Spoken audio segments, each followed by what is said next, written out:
बिस्मिल्लाहिर्रहमानिर्रहीम। अस्सलाम वालेकुम dear students. I am Waqas Akhtar from channel interesting study. आज हम चैप्टर 3 के कुछ नेक्स्ट टॉपिक्स कवर करेंगे जिनमें न्यूटन्स का फर्स्ट लॉ हम देखेंगे और उससे रेलिवेंट कुछ क्वेश्चंस हैं उनको डिस्कस करेंगे। इसी से पहले नेट फोर्स की एक डेफिनेशन है छोटी सी, वो भी हम देखेंगे साथ में। So let's start with the questions. मैंने जैसे आपको बताया था कि हम पूरा चैप्टर जो कवर करेंगे उसमें हम क्वेश्चंस की फॉर्म में सारा टॉपिक या जितने भी चैप्टर्स के टॉपिक्स हैं वो कवर करेंगे। सो पहले 4 क्वेश्चंस हमने पिछली स्लाइड में पिछले वीडियो में कवर कर लिए थे। अगर आपने वो नहीं देखे हैं सो मैं सजेस्ट करूँगा कि पहले आप वो कवर कर लें, उन वीडियोस को देखें ताकि आपको एक लिंक बना रहे क्वेश्चन को अंडरस्टैंड करने में, समझने में। सो आज का हमारा क्वेश्चन नंबर 5 होगा जिसमें हम नेट फोर्स की डेफिनेशन से स्टार्ट करेंगे। नेट फोर्स क्या होती है students? Net force is the resultant of all the forces acting on a body. जिस तरह से आप देखते हैं कि आपका जो रिज़ल्ट जब आपको एग्ज़ाम्स के बाद मिलता है तो वो एक शीट के ऊपर तमाम सब्जेक्ट्स के नंबर्स आपके मेंशन होते हैं। सो इसका मतलब क्या है कि जितने भी आपके सब्जेक्ट्स हैं उनके मार्क्स हैं उनको एक ही जगह पे लाके इकट्ठा कर दिया गया। इसी तरह से ये फिगर्स आपको कुछ नज़र आ रही हैं, इसमें भी हम नेट फोर्स को ऑब्ज़र्व करते हैं, जिसमें आप पहली फिगर में यहाँ पे देखें कि एक कार है जो कि आगे की तरफ जा रही है। ये ड्राइवर उसके ऊपर 10 न्यूटन की फोर्स लगा के आगे लेके जा रहा है, लेकिन इसी की ही ऑपोजिट डायरेक्शन में एक 7 न्यूटन की फोर्स पैराशूट लगा के उसने कुछ इस तरह सेट की है कि पीछे की तरफ 7 न्यूटन की फोर्स लग रही है। ओवरऑल इस पूरी बॉडी के ऊपर आप रिजल्टेंट फोर्स या नेट फोर्स ऑब्जर्व करेंगे, सो वो होगी 3 न्यूटन की। 3 न्यूटन क्यों होगी? क्योंकि 10 न्यूटन की फोर्स राइट साइड पे है और 7 न्यूटन की फोर्स बैक साइड पे है। फिज़िक्स में हमेशा जब डायरेक्शंस ऑपोजिट हो जाती हैं सो फिर हम एक क्वांटिटी को पॉजिटिव लेते हैं और दूसरी को नेगेटिव लेते हैं। ये आपने बात याद रखनी। सो 10 न्यूटन माइनस 7 न्यूटन, आंसर आएगा 3 न्यूटन। सो 3 न्यूटन की फोर्स जो है वो एज अ रिजल्टेंट फोर्स इस पूरी बॉडी के ऊपर एक्ट कर रही है। दूसरी फिगर में देखें 500 न्यूटन की फोर्स एक टीम लगा रही है लेफ्ट साइड पे और दूसरी टीम 450 न्यूटन की फोर्स राइट साइड पे लगा रही है। सो इस पूरे केस में रस्सी के ऊपर जो नेट फोर्स लग रही होगी वो होगी 500 minus 450 Newton means 50 Newton. 50 Newton की फोर्स इस रस्सी पर रिजल्टेंट फोर्स के तौर पे यहाँ पे लग रही है। सो ये है आपके पास रिजल्टेंट फोर्स की एक एग्जांपल। इसी तरह से आप तीसरी फिगर में देख रहे हैं कि एक किताब है टेबल पे रखी हुई है। किताब का वेट जो कि अगेन एक फोर्स है नीचे की तरफ एक्ट कर रहा है और रिएक्शन के तौर पे टेबल जो है इस किताब के ऊपर एक फोर्स लगा रहा है जो कि ऊपर की तरफ है। सो यहाँ पर नेट फोर्स जो है वो ज़ीरो है। क्यों? क्योंकि जितना वेट बॉडी का बुक का नीचे की तरफ है उतना ही रिएक्शन का जो फोर्स है वो ऊपर की तरफ लग रहा है इस टेबल के थ्रू। सो फ़र्ज़ कर लें 5 न्यूटन की फोर्स नीचे की तरफ है तो रिएक्शन के तौर पे टेबल भी 5 न्यूटन की फोर्स ऊपर की तरफ लगा रहा है। सो 5 माइनस 5 यहाँ पर ज़ीरो हो जाएगा। सो इसी एग्जांपल को हम लिखेंगे कैसे कि इन केस ऑफ आप बुक लेंगे on a table, there are two forces. सबसे पहले यहाँ दो फोर्सेज हैं, एक्शन एंड रिएक्शन, दोनों इक्वल हैं। ये न्यूटन के थर्ड लॉ में भी आएगा, हम वहाँ पे भी इसको स्टडी करेंगे। तो resultant of both of the forces is zero. इसके ऊपर जितनी भी फोर्सेज लग रही हैं उनका रिजल्टेंट देखेंगे तो वो ज़ीरो होगा। सो इस केस में नेट फोर्स जो है वो ज़ीरो है। इसी तरह से क्वेश्चन नंबर 6 को अगर हम देखें जो कि न्यूटन्स का फर्स्ट लॉ है और इसी को ही हम लॉ ऑफ इनर्शिया भी कहते हैं। ये क्यों कहते हैं ये हम अगले क्वेश्चन में देखेंगे।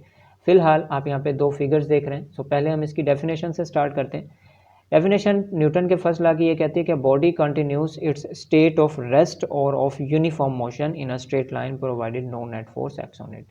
कि अगर एक बुक है या कोई बॉडी है जो कि मूव कर रही है, जैसे ये बॉल है मूव करती हुई आगे जा रही है, अब अगर ये बॉल मूव करती रहे सो डेफिनेटली मूव करती रहे। क्यों? क्योंकि अगर इसके ऊपर कोई फोर्स एक्ट ना कर रही हो ये बॉल रुकेगी नहीं। न्यूटन का पहला कानून यही कहता है कि जब तक कि इसके ऊपर कोई फोर्स एक्ट ना करे ये बॉडी जो है या बॉल जो है अपनी स्टेट को चेंज नहीं करेगी। इस तरह से बुक है, बुक जो है वो टेबल के ऊपर रखी हुई, तो ये टेबल के ऊपर रखी रहेगी जब तक कि इसको कोई तीसरा बंदा आके उठाए ना या इसके ऊपर कोई फोर्स ना लगाए। सो न्यूटन का पहला कानून यही है। इसके एग्जांपल्स यहाँ पे जो हमने यहाँ पे डिफाइन कर दी हैं, एक्सप्लेन कर दी हैं, इनको आप लिखेंगे कैसे? यहाँ पे लिखी हुई है आपके सामने। Book laying on a table remains at rest as long as no net force acts on it. इसी तरह से अगर एक बॉल को आप जो है वो मूव करवाते हैं तो वो उस वक्त तक मूव करती रहेगी जब तक कि उसके ऊपर कोई नेट फोर्स एक्ट ना करे। इसी तरह से अब क्वेश्चन नंबर 7 की तरफ बढ़ते हैं। Why is Newton's first law of motion also called law of inertia. Very important question है, अक्सर ये पेपर्स में यही क्वेश्चन आ जाता है। सो पिछले क्वेश्चन में जैसे हमने देखा था कि न्यूटन के फर्स्ट लॉ को हम लॉ ऑफ इनर्शिया भी कहते हैं। क्यों कहते हैं? क्योंकि Newton's first law of motion deals with the inertial property of the matter. क्योंकि न्यूटन का जो पहला कानून है वो इनर्शिया की प्रॉपर्टी से मैच करता है। अगर आप इनर्शिया के बारे में नहीं जानते हैं, सो अगेन पिछले वीडियो में ये बताया गया कि इनर्शिया क्या होता है, वहाँ से जाके आप, मैं डिस्क्रिप्शन में इसका लिंक दे दूँगा वीडियो का, सो वहाँ से आप इनर्शिया को स्टडी कर सकते हैं कि इनर्शिया होता क्या है। सो इनर्शियल प्रॉपर्टी से ये न्यूटन का जो पहला कानून है ये मैच करता है, डील करता है। सो इसीलिए हम न्यूटन के पहले कानून को बाज़ औक़ात लॉ ऑफ इनर्शिया भी कह देते हैं। आंसर आपके सामने, आप चाहें तो इसका स्क्रीनशॉट भी ले सकते हैं। वैसे यही आंसर जो है वो आपकी किताब में पेज नंबर 60 पर भी दिया गया, इसकी फर्स्ट 3 लाइंस हैं, सो वहाँ से भी आप इसे याद कर सकते हैं। आज का क्वेश्चन नंबर 8 भी हम कवर कर लेते हैं। ये देखें, यहाँ पे कुछ बस के ऊपर पैसेंजर्स हैं जो बस की छत के ऊपर जो है वो ट्रैवल करने की कोशिश कर रहे हैं। सो अक्सर ये सवाल पूछा जाता है कि why is it dangerous to travel on the roof of a bus, कि अगर एक बस है उसकी छत के ऊपर आप सफ़र करते हैं तो ये ख़तरनाक क्यों हो सकता है। Where a bus takes a sharp turn, passengers fall in the outward direction. It is due to inertia. सबसे पहले हम ये देखते हैं कि जब ये पैसेंजर्स ऊपर मूव कर रहे हैं बस के साथ साथ, तो अगर तो बस सीधी मूव करती रहे तब तो ज़्यादा ख़तरा नहीं है, लेकिन जैसे ही ये बस जो है कहीं पर टर्न लेती है, किसी डायरेक्शन में जो है वो घूमती है, तो इनर्शिया की प्रॉपर्टी की वजह से ये सारे जो पैसेंजर्स हैं जो कि बस की छत पे हैं, ये फ़िलहाल रेस्ट में हैं और ये लीनियर मोशन कर रहे हैं जो कि बस के साथ है। लेकिन अगर बस जो है वो टर्न लेती है, अपनी डायरेक्शन चेंज करती है, तो डेफिनेटली ये वाले जो पैसेंजर्स हैं जो कि लीनियर मोशन कर रहे हैं बस के साथ, इनको अपनी स्टेट चेंज करने में थोड़ी सी दुश्वारी होगी, और ये दुश्वारी होगी इनर्शिया की वजह से। जब इनको स्टेट चेंज करने में दुश्वारी होगी तो डेफिनेटली जब ये अपनी लीनियर मोशन से जो है सर्कुलर मोशन में कन्वर्ट होना शुरू होंगे तो इनर्शिया इसको रोकेगा। इनको चाहेगा कि ये लीनियर मोशन से सर्कुलर मोशन में कन्वर्ट ना हो, सो जिसकी वजह से ये आउटवर्ड डायरेक्शन में गिरने की कोशिश करेंगे। वो आउटवर्ड लेफ्ट साइड पे भी हो सकती है, राइट साइड पे भी। So it is due to inertia that they want to continue their motion in a straight line. ये अपनी स्ट्रेट लाइन मोशन को कंटिन्यू करना चाहते हैं इनर्शिया की वजह से, लेकिन जैसे ही बस जो है वो टर्न लेती है तो फिर ये भी आउटवर्ड डायरेक्शन में फॉल करते हैं। जब ये आउटवर्ड डायरेक्शन में फॉल करेंगे तो ऑब्वियसली ये खतरनाक होगा, क्योंकि उनका एक्सीडेंट हो सकता है, वो नीचे गिर सकते हैं, चोट लग सकती है। So that is why therefore it is dangerous to travel on the roof of a bus because the person may fall outwards. Now move towards the 9th question. This is the last question of this video.